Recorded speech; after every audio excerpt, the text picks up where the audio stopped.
Still on the relationship between the U.S. and South Africa, President Cyril Ramaphosa rejected Monday assertions by Donald Trump that South Africa was confiscating land and said he was ready to explain his government's land reform policy to his U.S. counterpart. Now, Ramaphosa says he's looking forward to engaging with the Trump administration over the recently adopted Expropriation Act land reform policy and issues of bilateral interest. This follows the U.S. statement on Sunday on cutting trade and aid to South Africa in response to the signing of the act by President Cyril Ramaphosa. Now, in a statement, Ramaphosa said he's certain that the engagements will share a better and common understanding over these matters. And now to discuss this, we're joined by Ernst van Zyl, the head public relations AfriForum. He joins us from Pretoria.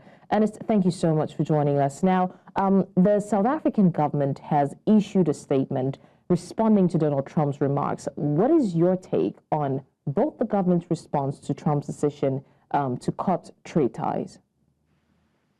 Well, when it comes to the response from Donald Trump, me and AfriForum are just very relieved that someone as prominent and as powerful as Trump is shining a light and taking action again, shining a light on the issue and taking action against South African government, which is targeting the private property rights through the Expropriation Act of South Africans. That the signing of that act was a direct attack on private property rights. It was a reckless, ideologically extremist thing to do, and I don't think anyone can be shocked that countries like the United States are taking a hardline stance, saying this is unacceptable, what are you doing, asking real tough questions. And we welcome the investigation that Donald Trump has announced, saying that he will investigate the matter, because truth fears no investigation.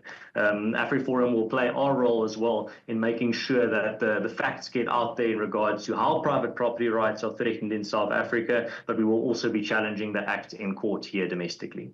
Right. Now, during Trump's first term, there was lobbying against land expropriation by his officials. Now, do you think that his latest comments are influenced by AfriForum's advocacy? Well, I can't really see into the president's heart, so I can't really say exactly what animated him to make that statement. But from AfriForum's side, what I do know and that I can confirm is that AfriForum has built up a very long list of international friends and contacts over the years. And as soon as the Expropriation Act was signed, we made sure that all of those contacts of ours overseas knew what the implications of this act were, knew the risks within it, and knew how it was going to be fought, how it was going to be fought by civil society organizations like AfriForum. So our role is an educating role. Our role is exposing what the South African government does and holding up a mirror to the South African government so that it has nowhere to hide.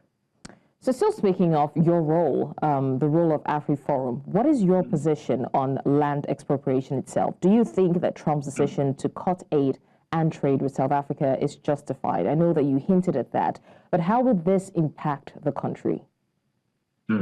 So AfriForum's stance is that expropriation without compensation is wrong and should be opposed. And our message is to any international actors that want to push and put pressure on the South African government is that they should target the politicians with their sanctions that are pushing through these extremist policies. They shouldn't blanket sanction South Africa, which will punish innocent, normal citizens. Our message has been for years and is still the same, that the politicians that are pushing these destructive, evil laws need to be laser-focused, targeted by sanctions rather than targeting the entire country. And we think that message is reaching the right people. Right. Okay. Still speaking of your assessment of Trump's administration, how would you say that he's fared so far? I know that it might seem too soon to tell, but do you think his approach signals a difficult road ahead for African nations? Well, my analysis can only really apply to his decisions, particularly affecting Africa and in particular South Africa. But I would say it is actually a blessing in disguise when Donald Trump says that there will be no more free handouts. to countries all across the world. I think that's a very good thing for Africa, where Africa can learn to stand on its own 2 feet, build the infrastructure and the capability to not be dependent on aid for basic services and for basic functionality. I think that's a very good step in the right direction. States in Africa being completely dependent on the whims of another state in regards to receiving things like, for example, aid, I don't think is an ideal situation. So I think in the end, there might be short-term pain, but long-term gain.